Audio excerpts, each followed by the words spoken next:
ফেসবুকে, টিকটকে সবারই একই কথা, জাম দিয়ে জামশত কখনো দেখিনি বা কখনো খাইনি, তাই পুরো ভিডিওটা নিয়ে চলে আসলাম। পুরো ভিডিওটা দেখতে হলে অবশ্যই সাথে থাকুন। কিভাবে জাম দিয়ে জামশত বানানো যায়, খুব সহজেই কিন্তু জাম দিয়ে জামশত বানানো যায়। তো যারা খাইছেন তারা তো খাইছেন, যারা না খাইছেন তারা অবশ্যই বানিয়ে খাবেন। যেহেতু জামের সিজন চলতেছে, বানানোটা খুবই সহজ হবে। যাই হোক, নিজেদের গাছ অনেকগুলো জাম নিয়ে নিলাম, আর এই জামগুলো দিয়ে জামশত বানাবো।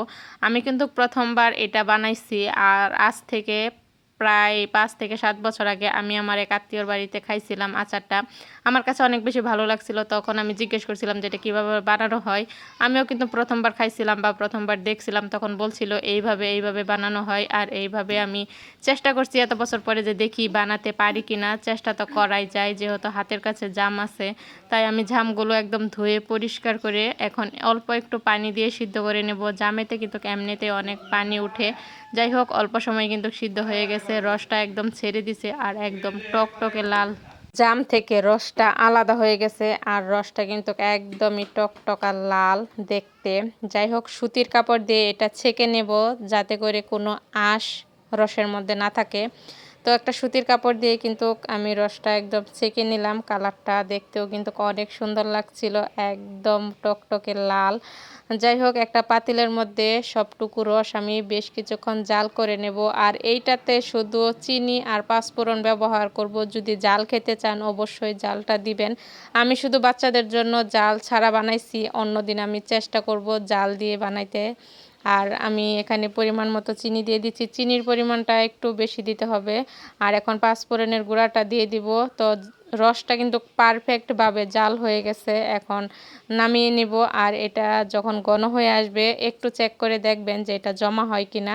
যদি একটু চেক করে দেখা যায় যে এটা জমা হয় তাহলে এটা নামিয়ে নিতে হবে। আমি চেক করে দেখছিলাম যে হয়েছে। তো আলহামদুলিল্লাহ, ফাইনালি কিন্তু আচারটা আমি বানাইতে পারছি। একটা প্লেটের মধ্যে এখন সরিষার তেল দিয়ে রসটাকে ঢেলে দেব। একদম আমসত্ত্বর মতোই কিন্তু হয়ে গেছে জামসত্ত্বটা। তো এটা কিন্তু অল্প সময় রেখে দিলেই এটা একদম বেঁধে যাবে অনেক সুন্দরভাবে। আর এটা যদি রোদ থাকে অবশ্যই একটু রোদ্রে দেওয়ার চেষ্টা করবেন, বা রোদ্রে না দিলেও চলবে, এরকম আর কি। যাই হোক, আচারটা হয়ে গেছে, দেখতেও কিন্তু অনেক সুন্দর লাগছিল। খুব সহজেই কিন্তু এটা বানিয়ে নিতে পারেন, যেহেতু জামের সিজন চলতেছে। আমি এখন কেটে আপনাদেরকে দেখাইতেছি যে এটা কতটা জমা হয়েছে বা কতটা সুন্দর, কতটা সফট। খেতেও কিন্তু বেশ মজা, দেখতেও অনেক সুন্দর। বাচ্চারা দেখেও তো অনেক বেশি খুশি হয়েছিল। আর এটা প্রথমবার আমি চেষ্টা করছি, মাশাল্লাহ অনেক সুন্দর হয়েছে, অনেক পারফেক্টভাবে হয়েছে। আর এরপরে আমি চেষ্টা করব প্রতি বছরই বানানোর জন্য। আপনারাও কিন্তু এইভাবে বানিয়ে নিতে পারেন। আর এই তো আমি কেটে কেটে সবগুলো কেটে কেটে নিচ্ছিলাম আর সবাইকে দিছিলাম। সবাই খায়া তো অনেক বেশি বলছিল যে জাম দিয়ে জামশত এই প্রথমবার খাইলাম।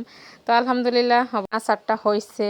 তো সবাই ভালো থাকবেন। ভিডিওটা কেমন হয়েছে অবশ্যই জানাবেন। আল্লাহ হাফেজ।